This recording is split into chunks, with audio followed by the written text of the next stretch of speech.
मधुबन के बाबा,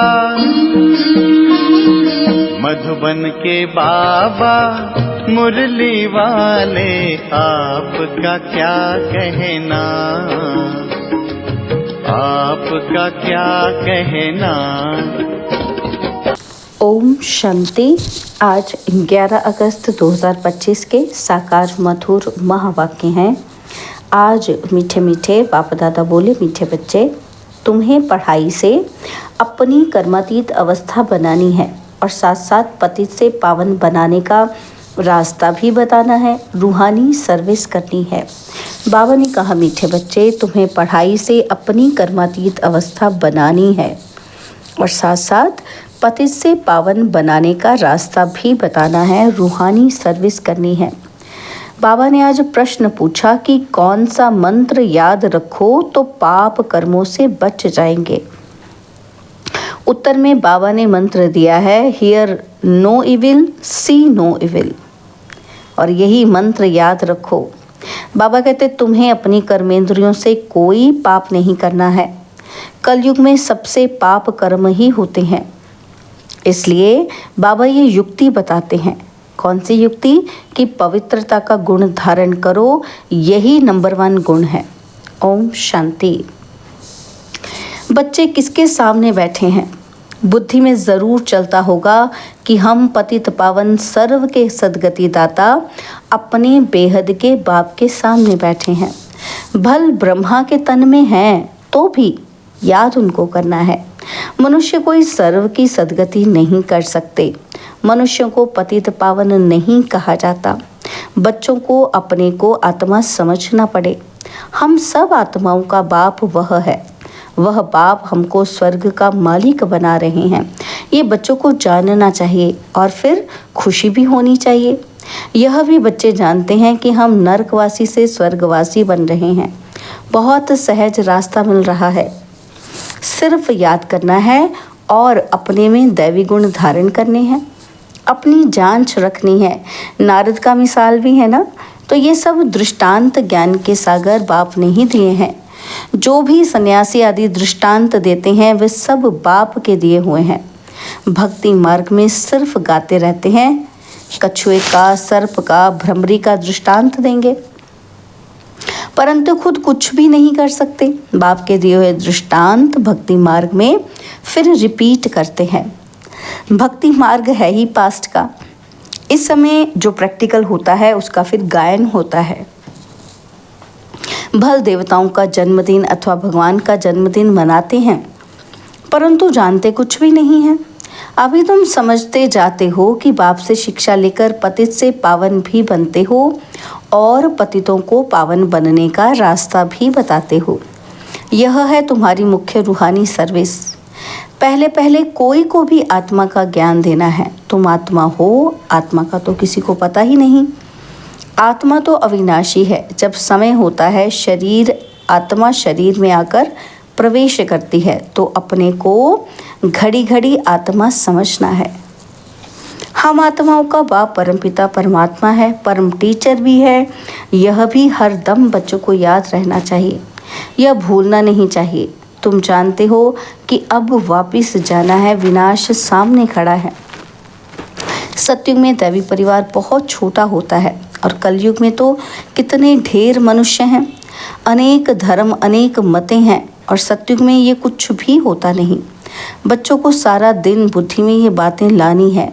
यह पढ़ाई है ना, तो उस पढ़ाई में तो कितने किताब आदि होते हैं।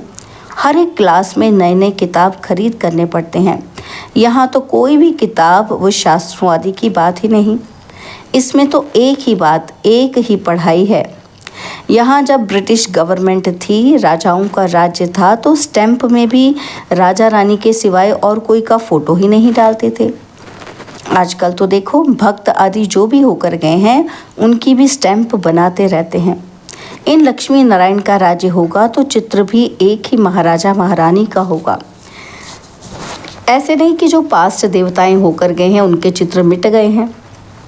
नहीं, पुराने से पुराने देवताओं का चित्र बहुत दिल से लेते हैं, क्योंकि शिव बाबा के बाद नेक्स्ट हैं देव देवताएं। ये सब बातें तुम बच्चे धारण कर रहे हो औरों को रास्ता बताने के लिए। ये है बिल्कुल नई पढ़ाई, तुमने ही ये सुनी थी और पद पाया था और कोई नहीं जानते। तुमको राजयोग परमपिता परमात्मा सिखला रहे हैं। महाभारत लड़ाई भी मशहूर है। क्या होता है सो तो आगे चलकर देखेंगे। कोई क्या कहते, कोई क्या कहते। दिन प्रतिदिन मनुष्यों को टच होता जाता है। कहते भी हैं वर्ल्ड वॉर लग जाएगी, उससे पहले तुम बच्चों को अपनी पढ़ाई से कर्मातीत अवस्था प्राप्त करनी है। बाकी असुरों और देवताओं की कोई लड़ाई नहीं होती है। इस समय तुम ब्राह्मण संप्रदाय हो, जो फिर जाकर दैवी संप्रदाय बनते हो। इसलिए इस जन्म में दैवी गुण धारण कर रहे हो। नंबर 1 दैवी गुण है पवित्रता का। तुम इस शरीर द्वारा कितने पाप करते आए हो। आत्मा को ही कहा जाता है पाप आत्मा। आत्मा इन कर्मेंद्रियों से कितने पाप करती रहती है।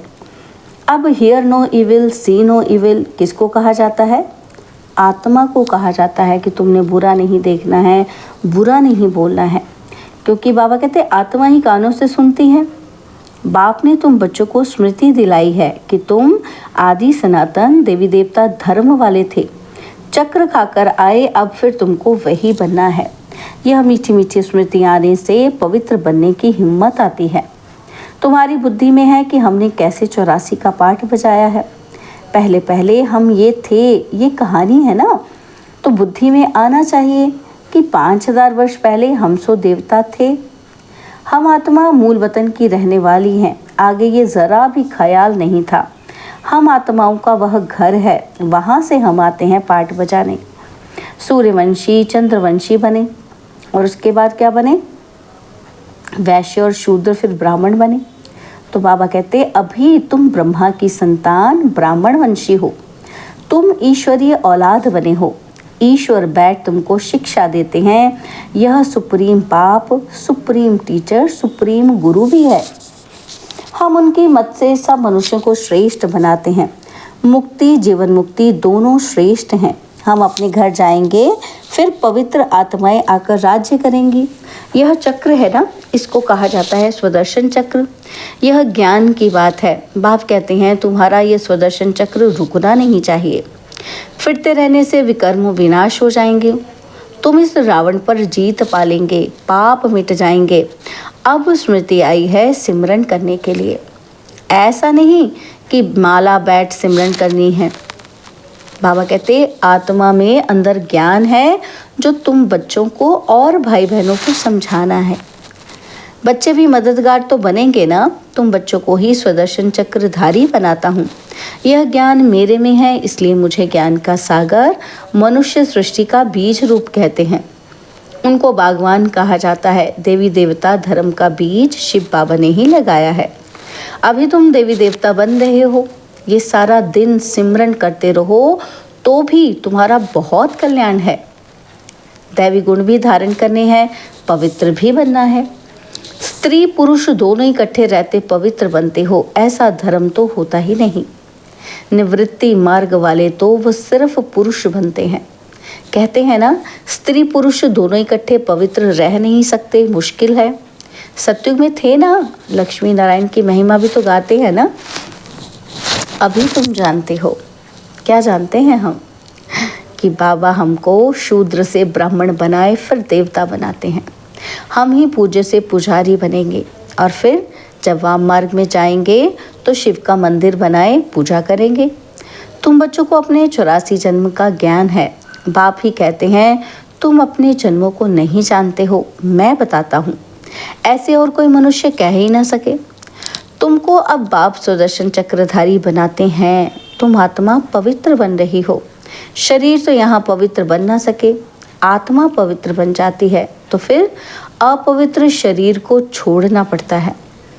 सब आत्माओं को पवित्र होकर जाना है। पवित्र दुनिया अब स्थापन हो रही है, बाकी सब स्वीट होम में चले जाएंगे, यह याद रखना चाहिए।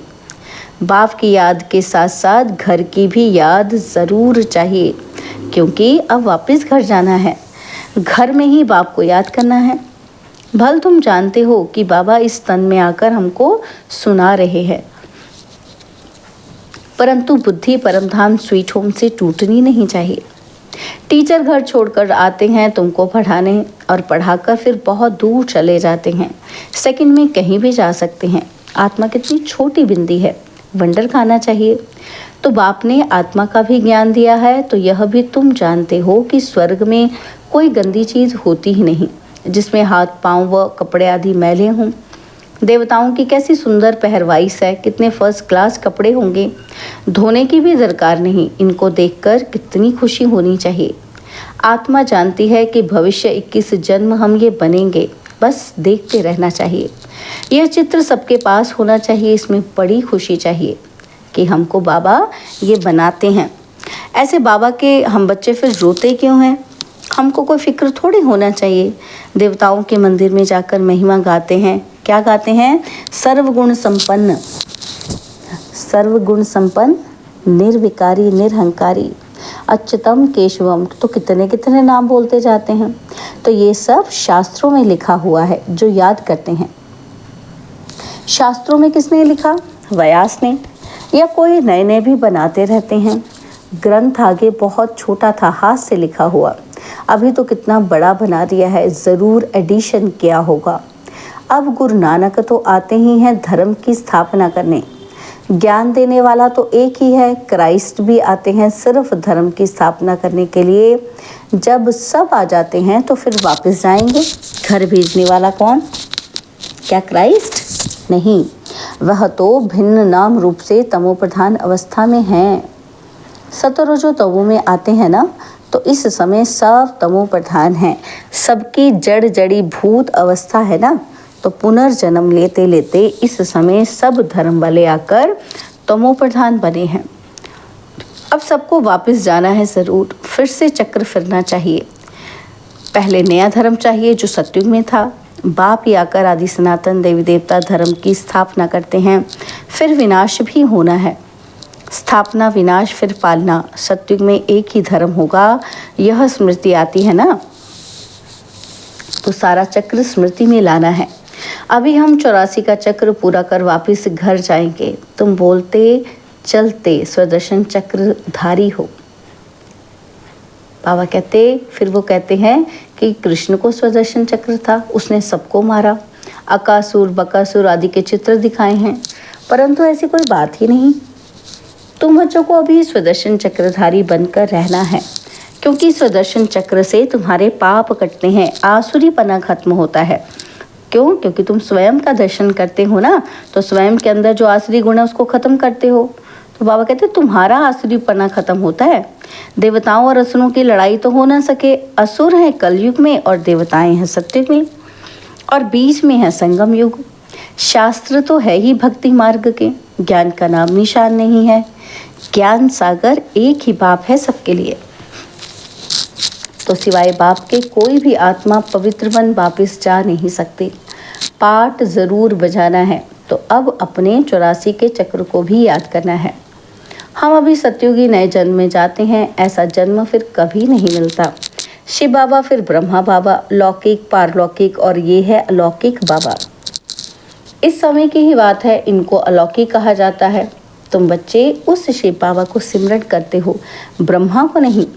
भल ब्रह्मा के मंदिर में जाकर पूजा करते हैं, वह भी तब पूजते हैं जब सूक्ष्म वतन में संपूर्ण अव्यक्त मूर्त है। ये शरीरधारी पूजा के लायक नहीं है, ये तो मनुष्य है ना, मनुष्य की पूजा होती ही नहीं। ब्रह्मा को दाढ़ी दिखाते हैं तो मालूम पड़े कि ये यहाँ का है। देवताओं को तो दाढ़ी होती ही नहीं। ये सब बातें बच्चों को समझा दी हैं। तुम्हारा नाम बाला है, इसलिए तुम्हारा मंदिर भी बना हुआ है। बाबा कहते सोमनाथ का मंदिर कितना ऊंचते ऊंच है। सोमरस पिलाया, फिर क्या हुआ? फिर यहाँ भी देलवाड़ा मंदिर देखो, हूबहू यादगार बना हुआ है। नीचे तुम तपस्या कर रहे हो और ऊपर में है स्वर्ग। मनुष्य समझते हैं स्वर्ग कहीं ऊपर में है। मंदिर में भी नीचे स्वर्ग कैसे बनाएं? तो ऊपर छत में बना दिया। बनाने वाले कोई समझते नहीं हैं। बड़े बड़े करोड़पति हैं, उन्हों को ये समझाना है। तुमको अभी ज्ञान मिला है तो तुम बहुतों को दे सकते हो। अच्छा, मीठे मीठे सिकिलदे बच्चों प्रति माता पिता, बाप दादा का याद प्यार और गुड मॉर्निंग। रूहानी बाप की रूहानी बच्चों को नमस्ते। हम रूहानी बच्चों की रूहानी बाप दादाजी को दिलवा जान सिकवा प्रेम से नमस्ते। ओम शांति। प्यारे बाबा, मीठे बाबा, मेरे बाबा, शुक्रिया बाबा, शुक्रिया बाबा, शुक्रिया। धारणा के लिए मुख्य सार है। पहला पॉइंट है, अंदर से आसुरी पने को समाप्त करने के लिए चलते फिरते स्वदर्शन चक्रधारी होकर रहना है, सारा चक्र स्मृति में लाना है। और दूसरा पॉइंट है, बाप की याद के साथ साथ बुद्धि परम धाम घर में भी लगी रहे। बाप ने जो स्मृतियां दिलाई हैं उनका सिमरन कर अपना कल्याण करना है। बाबा ने आज हमें वरदान दिया, सर्वगुण संपन्न बनने के साथ साथ किसी एक विशेषता में विशेष प्रभावशाली भव। सर्वगुण संपन्न बनने के साथ साथ किसी एक विशेषता में विशेष प्रभावशाली भव। जैसे डॉक्टर्स जनरल बीमारियों की नॉलेज तो रखते ही हैं, लेकिन साथ साथ किसी बात की विशेष नॉलेज में नामी ग्रामी हो जाते हैं। जैसे आप बच्चों को सर्वगुण संपन्न तो बनना ही है, फिर भी एक विशेषता को विशेष रूप से अनुभव में लाते, सेवा में लाते आगे बढ़ते चलो। जैसे सरस्वती को विद्या की देवी, लक्ष्मी को धन की देवी कहकर पूजते हैं, ऐसे अपने में सर्वगुण सर्व शक्तियाँ होते भी एक विशेषता में विशेष रिसर्च कर स्वयं को प्रभावशाली बनाओ। स्लोगन है, विकारों रूपी सांपों को सहज योग की शैया बना दो तो सदा निश्चिंत रहेंगे। विकारों रूपी सांपों को सहज योग की शैया बना दो तो सदा निश्चिंत रहेंगे। बाबा के व्यक्त इशारे की सहज योगी बनना है तो परमात्मा प्यार के अनुभवी बनो। बाबा कहते जब मन ही बाप का है तो फिर मन कैसे लगाएं, प्यार कैसे करें, ये प्रश्न ही नहीं उठ सकता, क्योंकि सदा लवलीन रहते हैं। तो प्यार स्वरूप मास्टर प्यार के सागर बन गए तो प्यार करना नहीं पड़ता, प्यार का स्वरूप हो गए। तो जितना जितना ज्ञान सूर्य की किरणें व प्रकाश बढ़ता है उतना ही ज़्यादा प्यार की लहरें उछलती हैं। अच्छा, ओम शांति।